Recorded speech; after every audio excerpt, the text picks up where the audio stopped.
What's up, YouTubers? I wanna cut the flywheels Volkswagen to 1.9 and 2 liters is the same diesel, and to see what is inside.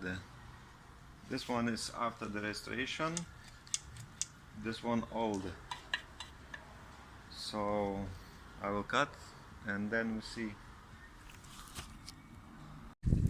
Like it's opening like this. But then there was nothing to cut. Then I saw on the side that it was welded together, so I cut all around,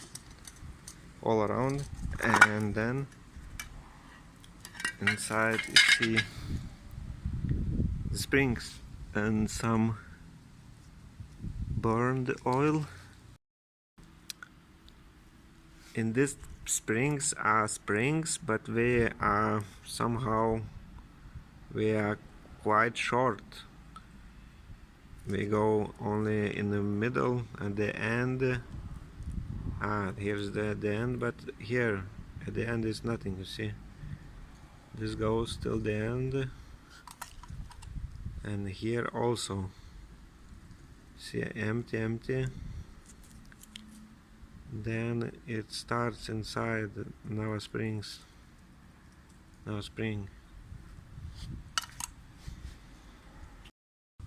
After cutting all these rivets, I figured out there was no point to cut because there is here nothing inside.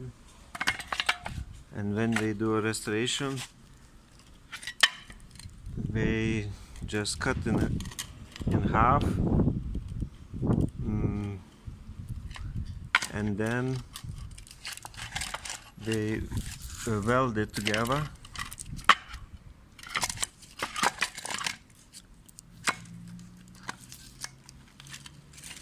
And that's it.